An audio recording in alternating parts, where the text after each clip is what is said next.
Hello friends, welcome to our channel. जब भी हम लोग डेटा एनालिस्ट की बात करते हैं तो हम लोगों को पता है एज ए डेटा एनालिस्ट हमें काफ़ी वास्ट अमाउंट ऑफ डेटा के साथ डील करना पड़ता है, जिसकी हेल्प से हम पैटर्न्स को आइडेंटिफाई करते हैं, ट्रेंड्स को देखते हैं, अगर कोई हमारे डेटा में नॉर्मली है उसको आइडेंटिफाई करते हैं। अब ये सारी एक्टिविटीज़ फ्रेंड्स क्यों करते हैं? ताकि एक डेटा ड्रिवन एक इन्फॉर्म्ड डिसीजन ले सकें। अब इस डिसीजन की हेल्प से फ्रेंड्स हम क्या कर सकते हैं, अपने क्लाइंट की प्रॉफिटेबिलिटी को इंक्रीज कर सकते हैं। तो ओवरऑल हमारे को डेटा के अंदर ट्रेंड्स, नॉर्मली ये सारी चीज़ें आइडेंटिफाई करनी होती हैं। अब इसके लिए वेरियस टेक्निक्स होती हैं। तो आज की इस वीडियो में फ्रेंड्स मैं आप लोगों को बताऊंगा कि किस तरीके से पिवटिंग, जो एक इम्पॉर्टेंट टेक्निक होती है, वो परफॉर्म कर सकते हैं हम माईसीक्वल के अंदर।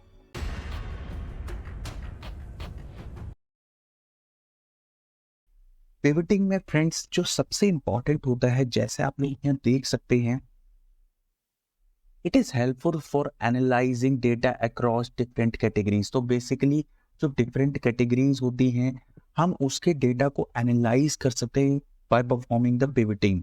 It is helpful in comparing different categories. तो डिफरेंट कैटेगरीज की क्या परफॉर्मेंस है, इस चीज़ को हम बहुत ईजिली एनालाइज कर सकते हैं जब हम डेटा को पिवट कर सकते हैं। यूजिंग पिवटिंग हम कैटेगरीज की परफॉर्मेंस को, कैटेगरीज कैसा एक दूसरे से कंपेरेबल हैं, किस तरीके से उनके ट्रेंड्स, इन सबको आइडेंटिफाई इजीली कर पाते हैं और हमारा डेटा मोर रीडेबल भी हो जाता है। तो पिवटिंग के बहुत ही मल्टीपल एडवांटेजेस होते हैं। आज काफी एडवांटेजेस को हम इस वीडियो में देखेंगे भी। अब आगे बढ़ने से पहले फ्रेंड्स मैं कुछ यूज केसेस को बताऊंगा कि पिवटिंग किन किन सिनेरियोज में इंपॉर्टेंट होती है, बेसिकली किन किन एरियाज में हम पिवटिंग के हेल्प से अपने डेटा को एनालाइज कर सकते हैं। तो सबसे पहले मैं बात करता हूँ मार्केटिंग कैंपेन की। लेट सपोज अगर आपने कोई मार्केटिंग कैंपेन लॉन्च किया है और आप ये देखना चाहते हैं कि आपके different channel like email, social media, SMS, इनकी क्या परफॉर्मेंस है, तो आप इजीली ये कर सकते हैं। तो इसमें क्या होगा, हम पिवट करके अपने डेटा के अंदर क्या करने वाले हैं, क्या कर सकते हैं टू बी प्रिसाइज, कि हम यहाँ पे ईमेल जैसे एक कॉलम को ले लेंगे, एक एसएमएस को ले लेंगे और एक हम ले लेंगे सोशल मीडिया को। इस तरीके से हम 3 कॉलम यहाँ पे हम बना लेंगे। इसके बाद फ्रेंड्स जो मेरे डिफरेंट प्रोडक्ट्स होंगे उनको मैं यहाँ पे ए बी सी, और इसके अंदर कंपैरेटिव में अपना डेटा जो भी होगा उसको मेंशन कर दूंगा, जिसकी हेल्प से हम ये देख सकते हो कि किस चैनल के थ्रू, ईमेल के थ्रू, एसएमएस के थ्रू, सोशल मीडिया के थ्रू, किस चैनल के थ्रू मेरी परफॉर्मेंस बेस्ट रही for this particular product. Similarly अगर मेरे को सेल्स देखनी है तो इसके लिए भी मैं यहाँ पे अपने डेटा को पिवट कर लूँगा। तो यहाँ पे जैसे अगर मैं दिखाऊँ आपको मेरी मल्टीपल रीजन्स को, यहाँ मैं लिख सकता हूँ। पहला कॉलम मेरा नॉर्थ रीजन का हो जाएगा, दूसरा वेस्ट का, तीसरा मेरा साउथ रीजन का हो जाएगा, और लास्ट मैं एक तरीके से ईस्ट रीजन का कॉलम यहाँ बना सकता हूँ। और इसी तरीके से यहाँ पे प्रोडक्ट में लिख लूँगा, तो product A B C D और इनकी क्या सेल रही है डिफरेंट रीजन्स में, ये सारी चीज़ें मैं यहाँ मेंशन कर सकता हूँ। तो इस तरीके से फ्रेंड्स आप देख सकते हैं कि मैंने पिवटिंग की हेल्प से अपने डिफरेंट रीजन्स की सेल्स को भी एनालाइज कर सकता हूँ। सिमिलरली अगर मेरे को परफॉर्मेंस ऑफ एम्प्लॉयज़ देखनी है कि कितने डिपार्टमेंट में, जैसे अगर मैं यहाँ पे आपको ये यूज़ केस भी दिखाऊँ कि पिवटिंग किस तरीके से कर सकते हैं, तो यहाँ पे मेरा अगर मान लीजिए एचआर, मार्केटिंग और मेरा फाइनेंस 3 डिपार्टमेंट हैं, और यहाँ पे मेरी मल्टीपल ऑर्गेनाइजेशंस हो सकती है, जैसे ऑर्गेनाइजेशन 1, ऑर्गेनाइजेशन 2। तो यहाँ पे इन एम्प्लॉयज़ की क्या परफॉर्मेंस रही है, तो हम उसका डेटा को यहाँ लिख सकते हैं और फिर फाइनली परफॉर्मेंस को इवेल्युएट कर सकते हैं। तो इन सारे एरियाज में फ्रेंड्स पिवटिंग का काफ़ी, मैं कहूँगा काफ़ी डिटेल फॉर्म में यूज़ होता है। तो ऐसा ही एक सिनेरियो हम आज पिक करेंगे, हम जो फाइनेंशियल वर्ल्ड से रहने वाला है। सबसे पहले मैं आप लोगों को डेटा को बताऊंगा कि वो डेटा कह क्या रहा है, क्योंकि अगर आप पिवटिंग सीधे स्टार्ट कर देंगे विदाउट अंडरस्टैंडिंग डेटा, तो आप आउटपुट पे नहीं, एंड रिजल्ट पे नहीं पहुंच पाएंगे। इसीलिए सबसे पहले आप लोगों को डेटा को अंडरस्टैंड करना पड़ेगा कि किस कैटेगरीज को हमें पिवट करना है, किस तरीके से हमें पिवट करना है टू बी प्रिसाइज, उसको समझना होगा। और फिर हम क्या करेंगे, माईसीक्वल के अंदर अपनी क्वेरी लिखेंगे और ये देखेंगे कि किस तरीके से हम पिवट करके अपने आउटपुट को डिराइव कर सकते हैं।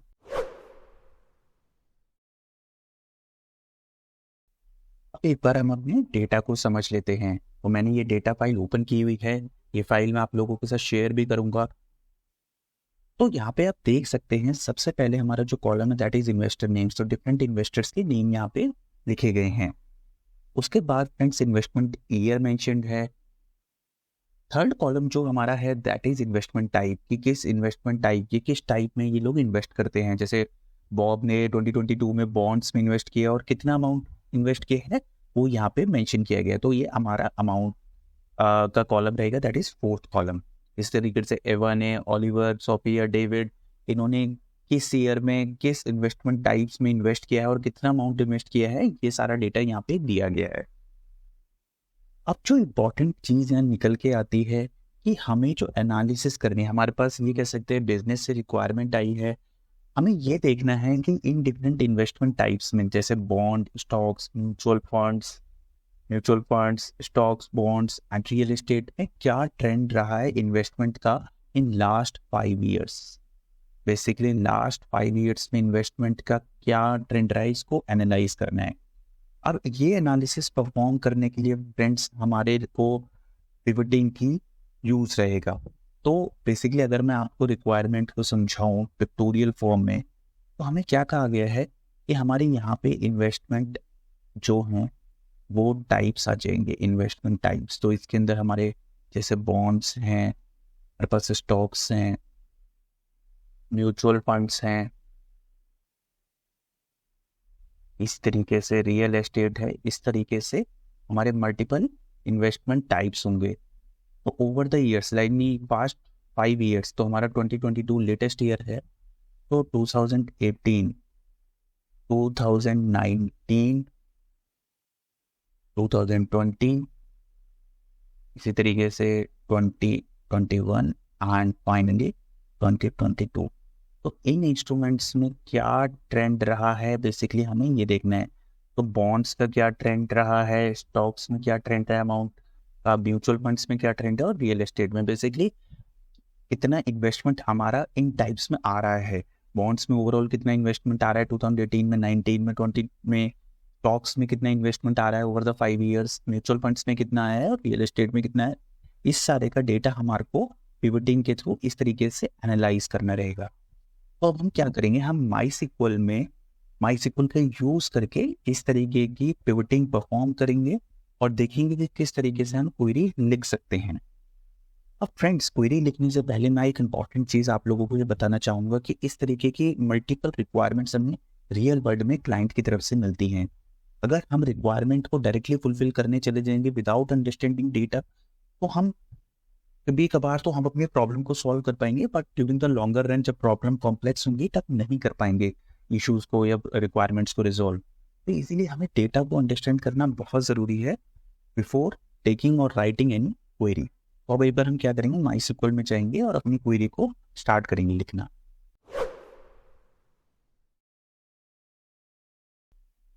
अब हम क्या करेंगे, हम अपने माई सिक्वल वर्कबेंच जो एक क्लाइंट आईडी होती है जिसकी हेल्प से हम अपनी माई सिक्वल क्वेरीज को लिखते हैं, इसको ओपन कर लेंगे। एंड इसको ओपन करने के साथ आपको कुछ इस तरीके की विंडो दिखेगी। तो अब आपको करना क्या है, यहाँ पे सबसे पहले एक स्कीमा क्रिएट करना रहेगा। स्कीमा क्या होता है, स्कीमा एक तरीके से आपका एक प्लेस होल्डर है जिसके अंदर आप टेबल्स, व्यूज, प्रोसीजर्स, ये सारी चीज़ें डिजाइन कर सकते हैं।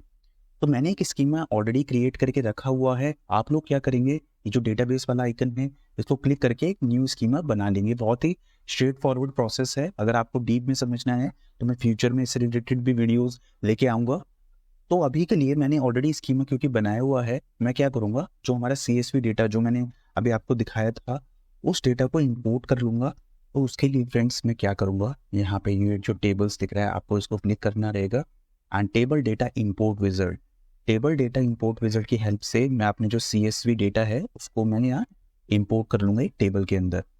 तो मेरा जो फाइनेंशियल डेटा है इसको मैं सेलेक्ट कर लूँगा एंड नेक्स्ट करूँगा। यहाँ पे अब आपके 2 ऑप्शन आ रहे हैं, use existing table and create new table. तो अगर आपके पास ऑलरेडी एक स्ट्रक्चर रेडी है टेबल का तो आप उसको भी सेलेक्ट कर सकते हैं, और अगर आपको स्क्रैच से नई टेबल बनानी है यूजिंग दिस डेटा तो आप क्रिएट न्यू टेबल को यहाँ सेलेक्ट करेंगे। नाम जो अभी आपको फाइल का देना है या नेम दे देंगे फाइल का, बेसिकली टेबल का जो भी आपको नाम देना है या नाम दे देंगे उस टेबल का। और टेबल का नेम देने के बाद हम लोग क्या करेंगे, यहाँ पे मैं अभी एज इट इज छोड़ रहा हूँ इसको, आप अगर कोई न्यू नेम देना चाहते हो तो वो भी दे सकते हैं। तो इसके बाद हम क्या करेंगे, नेक्स्ट क्लिक करेंगे। अब आप यहाँ देख सकते हैं जो भी मेरी सोर्स फाइल में कॉलम्स थे वो एज ए सोर्स कॉलम ये दिख रहे हैं, जैसे investor name, investment year, investment type and investment amount. और उनके रेस्पेक्टिव इसने ऑटोमेटिकली डेटा टाइप्स को पिक कर लिया है। अगर आप चेंज करना चाहते हैं तो रेस्पेक्टिव डेटा टाइप्स को आप चेंज भी कर सकते हैं। अब यहाँ पे फ्रेंड्स मुझे क्योंकि सारे कॉलम्स जो फाइल में थे वो लेने हैं, तो मैं सारों को टिक एज इट इज़ रहने दूंगा, नेक्स्ट करूँगा और मैं इंपोर्ट कर लूँगा अपने डेटा को एक टेबल के अंदर। ये एक्टिविटी परफॉर्म हो रही है, इसमें कुछ टाइम लगता है, तो ये एक्टिविटी जैसे ही फिनिश होगी तो हमारी यहाँ पे टेबल रिफ्लेक्ट कर जाएगी। तो मैं यहाँ फिनिश कर दूंगा और इसको रिफ्रेश करूंगा, तो अब आप देख सकते हैं मेरी फाइनेंशियल अंडरस्कोर डेटा करके टेबल बन गई है, इसके अंदर सारे वो रिकॉर्ड्स आ गए हैं जो हम CSV फाइल में अभी हमने डिस्कस किए थे। तो अब मैं सबसे पहले क्या करूँगा, यहाँ पे क्वेरी को अपना लिखना स्टार्ट करूँगा एज पर आवर रिक्वायरमेंट। तो उसके लिए सबसे पहले मैं सिंपली सेलेक्ट करके अपने डेटा को चेक करूँगा इस टेबल के। तो इसका एलियस दे दूंगा। ये अच्छी प्रैक्टिस होती है कि हम अपनी टेबल का एलियस दें, क्योंकि अगर हम मल्टीपल कॉलम से भी यूज़ करेंगे तो ये बहुत इजी हो जाता है। और अगर हम जॉइन भी लगाते हैं और मल्टीपल टेबल्स का यूज़ कर रहे हैं अपनी क्वेरी में, तो एलियस के हेल्प से हम रेस्पेक्टिव कॉलम्स को यूज़ कर सकते हैं, एम्बिग्विटीज़ को रिमूव भी कर सकते हैं ईजिली। तो एक एलियस देना बहुत इंपॉर्टेंट एक्टिविटी होती है। तो मैं ये क्या करूँगा, select star from financial analysis ऐसे करके अपनी क्वेरी को, बेसिक क्वेरी को लिखूंगा पहले। और यहाँ पे एरर आ रहा है, ओके। तो मैंने क्योंकि अपने डेटाबेस को सेलेक्ट नहीं किया है, तो मैं यहाँ क्या करूँगा, सबसे पहले फाइनेंशियल एनालिसिस जो भी मेरा डेटाबेस है उसको यहाँ लिख लूँगा। और फ्रेंड्स कंफ्यूज होने की ज़रूरत नहीं है, MySQL के अंदर डेटाबेस और स्कीमा इंटरचेंजेबली यूज़ होते हैं टर्म्स। तो मैं डेटाबेस स्कीमा एक ही बात है यहाँ पे, तो मैं फाइनेंशियल एनालिसिस यहाँ पे लिख लूँगा। और अब जब इसको एग्जीक्यूट करूँगा मैं यहाँ पे, एंड ये कह रहा है टेबल फाइनेंशियल एनालिसिस, ओके मेरे टेबल का नाम है financial data not financial analysis, ये दे दूंगा एंड इसको एग्जीक्यूट करूंगा। तो यस, अब आप देख सकते हैं जो भी मेरे CSV फाइल के अंदर डेटा था वो यहाँ पे रिफ्लेक्ट हो गया है। तो स्टार्टिंग से मैं आपको एक बार बता देता हूँ, सबसे पहले आपको डेटाबेस या स्कीमा का नाम है मेंशन करना होगा, एंड उसके बाद आप रेस्पेक्टिव क्वेरी को लिख सकते हैं। अब फ्रेंड्स हम अपनी रिक्वायरमेंट पे चलते हैं। तो आप लोगों को पता है कि हमारे पास डिफरेंट इन्वेस्टमेंट टाइप, जैसे बॉन्ड्स, स्टॉक्स, डिफरेंट टाइप्स की investment, mutual funds, real estate, ऐसे डिफरेंट इन्वेस्टमेंट टाइप्स गिवन हैं। और हमें क्या देखना है कि over the year, last 5 years में क्या ट्रेंड रहा है इन्वेस्टमेंट का। हम लास्ट 5 ईयर्स के लिए यहाँ पे ट्रेंड को स्टडी करना चाहते हैं, तो उसके लिए हम क्या करेंगे, सबसे पहले फ्रेंड्स हम अपने इन्वेस्टमेंट जो टाइप होता है इसी को यहाँ पे लिख लेंगे। तो यहाँ पे अगर मैं आपको क्वेरी को एग्जीक्यूट करूँ तो यहाँ मेरी सारी इन्वेस्टमेंट टाइप आ गई हैं। और मैं आप लोगों को डिस्टिंक्ट में दिखा देता हूँ यहाँ पे करके।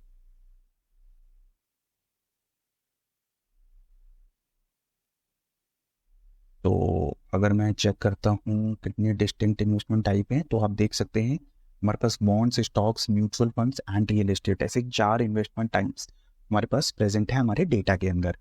अब हमें ये देखना है लास्ट 5 ईयर्स में कितना इन्वेस्टमेंट अमाउंट का था और क्या ट्रेंड था उसका। तो उसके लिए फ्रेंड्स हम यूज़ करेंगे केस स्टेटमेंट्स। देखिए, पिवटिंग का जो कंसेप्ट होता है, जहाँ पे हम डिफरेंट कैटेगरीज को एनालाइज कर रहे हैं, वहाँ पे केस स्टेटमेंट काफ़ी हेल्पफुल होते हैं।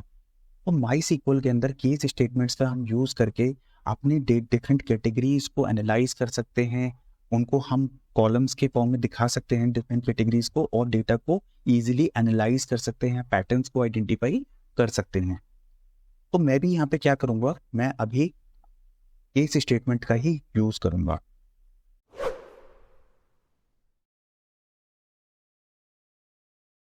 तो सबसे पहले मैंने क्या करना है, यहाँ पे सबसे पहले मैं यहाँ पे केस स्टेटमेंट को देखूंगा, and case when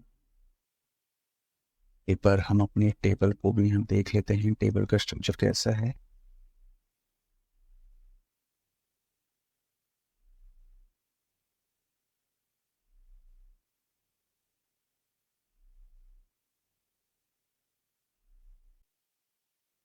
okay, and ये मेरा स्ट्रक्चर मेरे सामने आ गया है, जिसमें इन्वेस्टमेंट अमाउंट है, टाइप है, ईयर है, नेम है।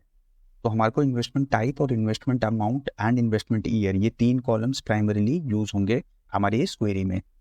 तो case when investment year equal to 2018, then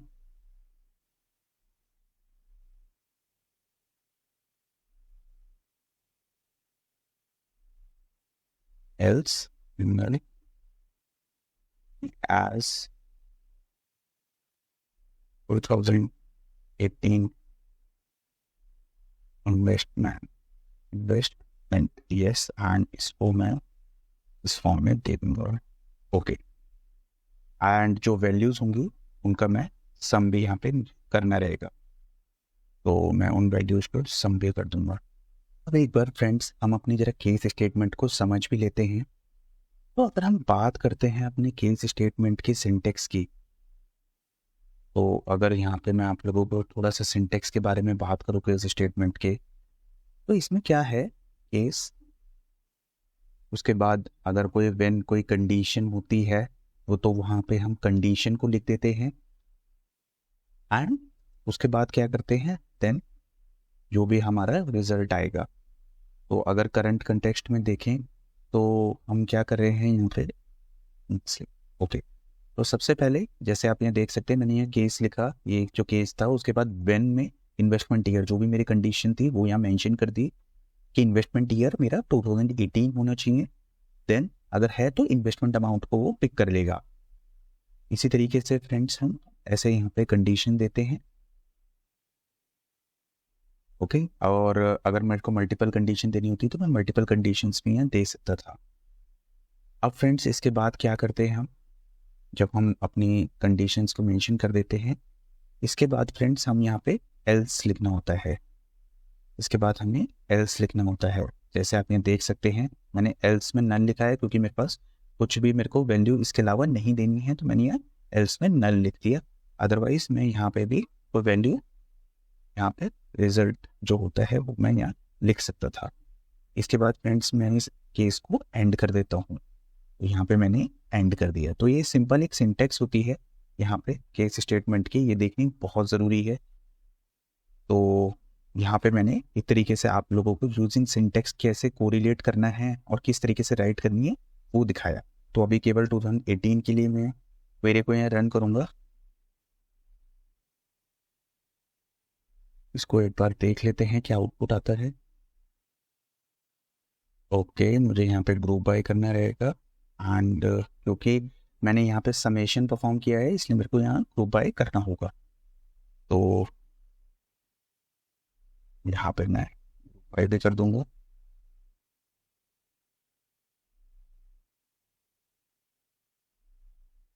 okay, and इसको जब हम रन करेंगे, ओके, तो आप देख सकते हैं यहाँ पे मेरे 2018 में बॉन्ड्स में, स्टॉक्स में, म्यूचुअल फंड्स में, रियल एस्टेट में कितनी इन्वेस्टमेंट हुई ये यहाँ पे आ गई है। एक बार मैं दोबारा से एक्सप्लेन करता हूँ आपको ये चीज़, दिस इज़ वेरी इंपॉर्टेंट। तो इसके लिए मैं थोड़ा सा, ओके, तो जैसे आप ये देख सकते हैं, सबसे पहले मैंने अपने डेटाबेस का या स्कीमा का रेफरेंस लिया, और उसके बाद आप देख सकते हैं यहाँ पे मैंने investment type bonds, stocks, mutual funds इसको लिख लिया है। एंड देन मैंने क्या किया, केस स्टेटमेंट को लिखा है। केस स्टेटमेंट का पर्पस ही फ्रेंड्स इसलिए है कि मैं 2018, 19, 20 जो भी मेरे ईयर्स हैं उनके डेटा को एज ए कॉलम दिखा सकता हूँ। तो जब भी आपकी कुछ ऐसी रिक्वायरमेंट हो कि आपको डिफरेंट कैटेगरीज को एनालाइज करना है, जैसे ईयर की कोई कैटेगरी है या फिर आपको कोई रीजन्स की कैटेगरी है, ऐसी कुछ एनालाइज करनी है, तो आप हमेशा केस स्टेटमेंट का यूज कीजिए ऐसी सिचुएशन में। इससे क्या होगा, आपकी इजीली आप जो हमारा डेटा होगा रो से कॉलम की फॉर्म में दिखा पाएंगे। और मैं यहाँ आपको दिखाता भी हूँ। सबसे पहले अगर मैं आपको यहाँ दिखाऊं तो मेरे पास बॉन्ड, स्टॉक्स, ईयर सारे मेरे रो फॉर्म में थे, और जब मैंने इसको पिवट किया यूजिंग केस स्टेटमेंट तो ये मेरा डेटा जो है ऐसे कॉलम फॉर्म में 2018 का आ गया, और जो सारा डेटा आया था 2018 का उसने सम भी कर दिया अक्रॉस डिफरेंट कैटेगरीज, जैसे bonds, stocks, mutual funds, real estate, इनके अक्रॉस मैंने इसे समेशन भी इस डेटा का परफॉर्म कर दिया। एंड फाइनली क्योंकि मैं सम कर रहा हूँ तो मैंने ग्रुप बाय इन्वेस्टमेंट टाइप यहाँ पे ले लिया है। अब फ्रेंड्स ये तो रहा 2018 के लिए। सिमिलर एक्टिविटीज़ मैं परफॉर्म कर लूँगा 2019, 2020, 21 एंड 2022 के लिए। तो बस मुझे कुछ नहीं करना है, इसे कॉपी पेस्ट कर देना है यहाँ पे।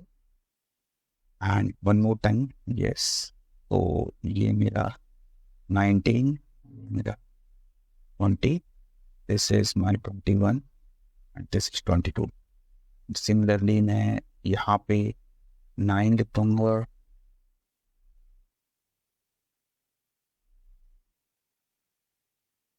ओके, ये मेरा हो जाएगा। एंड अब अगर मैं इस क्वेरी को रन करता हूँ तो आप देख सकते हैं यहाँ पे, मैं आपको लोगों को दिखाता हूँ, यहाँ पे आउटपुट आ गया है।